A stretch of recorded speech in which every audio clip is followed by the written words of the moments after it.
Welcome friends, Narayan Ghosh education চ্যানেলে তোমাদের আবার স্বাগতম। তো বন্ধুরা, আজ আবার চলে এসেছি প্রশ্নবিচিত্রা 2025 মাধ্যমিক পরীক্ষার্থীদের জন্য। আজকের মডেল 11, পৃষ্ঠা 313। তো চলো বন্ধুরা, আজকে ভিডিও শুরু করি। আজকে মডেল 11, পেজ 313। প্রথম প্রশ্ন, হাসি গোপন করিল। কে কেন হাসি গোপন করেছিল?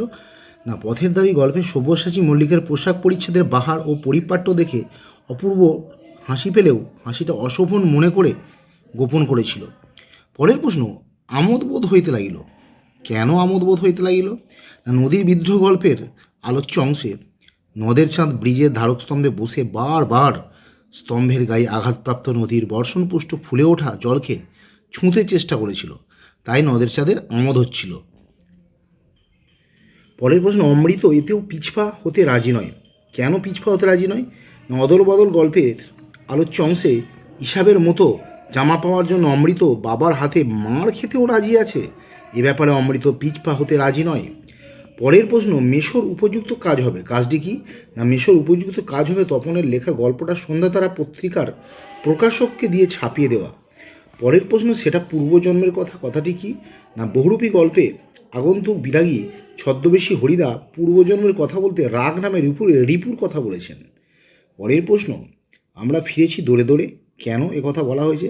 না, আয়ারও বেঁধে বেঁধে থাকি কবিতার আলোচ্য অংশে কবি শঙ্খ ঘোষ বলেছেন, সাম্রাজ্যবাদী শক্তির নির্মম আক্রমণে সাধারণ মানুষ নিপীড়িত ও গৃহহীন, তাই অসহায় সাধারণ মানুষ আশ্রয়ের জন্য দৌড়ে দৌড়ে সাহায্য প্রার্থনা করছেন। পরের প্রশ্ন, মহাকালের চণ্ডরূপ বলতে কবি কি বুঝিয়েছেন? না, চণ্ড কথাটির আবিধানিক অর্থ হল উগ্র বা তীব্র, ভয়ঙ্কর।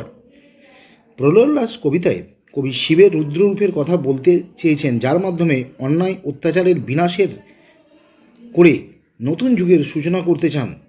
পরের প্রশ্ন, পঞ্চকন্যা পায়লা চেতন। কিভাবে চেতন ফিরে পেল? না, আলাওল রচিত সিন্ধুত্রে কবিতার সমুদ্রকন্যা পদ্মা ও তার সখীদের বহু যত্ন ও মন্ত্রতন্ত্র মহাঔষধি সহযোগে 4 দণ্ডব্যাপী চিকিৎসার ফলে পঞ্চকন্যা চেতনা ফিরে পেল। পরের প্রশ্ন, মাথায় ওরা শত চিল শকুনের লড়াইয়ে কবির অস্ত্র কি? অস্ত্রের বিরুদ্ধে গান কবিতায় কবি তাঁর বুকের ভিতরের কোকিলটিকে নিয়ে নানা উপায়ে গান বাঁধার কৌশল আয়ত্ত করে চিল শকুনের বিরুদ্ধে প্রতিরোধ গড়ে তুলতে চান। পরের প্রশ্ন, রক্তের একটা কালো দাগ কথাগুলির মধ্য দিয়ে কবি কী বোঝাতে চেয়েছেন? না, অসুখী একজন কবিতায় আলোচ্য অংশে কবি বলতে চেয়েছেন, যুদ্ধের বীভৎসতায় রক্তও তার স্বাভাবিক রূপ হারিয়েছে। যুদ্ধের ভয়াবহ ক্ষয়ক্ষতি ও মৃত্যু বোঝাতে কবি আলোকচুক্তিটি করেছেন। পরের প্রশ্ন, কথায় বলে। কথায় কি বলে? না, কালি কলম মন লেখে 3 জন। পরের প্রশ্ন, কোন প্রসঙ্গে রাজশেখর বসু মাছি মারার নকল কথাটি বলেছেন? না, বাংলা ভাষায় বিজ্ঞান প্রবন্ধে when sulfur burns in air, the nitrogen does not take part in reaction. এর বাংলা, যখন গন্ধক হাওয়ায় ওড়ে তখন নাইট্রোজেন প্রতিক্রিয়ায় অংশগ্রহণ করে না। এই প্রসঙ্গে লেখক আলোকচুক্তিটি করেছেন। পরের প্রশ্ন, এই কারণে পাশ্চাত্য পাঠকের তুলনায় তার পক্ষে একটু বেশি চেষ্টা আবশ্যক। কাদের কথা বলা হয়েছে? এখানে দ্বিতীয় শ্রেণীর পাঠক, অর্থাৎ ইংরেজি জানা ও ইংরেজি ভাষায় বিজ্ঞান পাঠের অভিজ্ঞতা যাদের আছে, এখানে তাদের কথা বলা হয়েছে। পরের প্রশ্ন, আবার তিনি ছুটলেন কালির সন্ধানে। কেন? তিনি অর্থাৎ লুইস অ্যাডসন ওয়াটারম্যান তার চুক্তিপত্র লেখা সম্পূর্ণ হওয়ার আগেই তার কালির দোয়াত উপুড় হয়ে সব কালি পড়ে গিয়েছিল, তাই তিনি ছুটেছিলেন। ব্যাকরণ থেকে প্রথম প্রশ্ন, বিভক্তি কথার অর্থ কী? সাধারণ অর্থ হচ্ছে বিভাজন। পরের প্রশ্ন, বাপ বেটাতে হাতাহাতি করছে, কর্তৃকারকের ভাগটি নির্ণয় করো। এটা হবে ব্যতিহার কর্তা। পরের প্রশ্ন, ব্যাসবাক্য বা বিগ্রহ বাক্য কাকে বলে?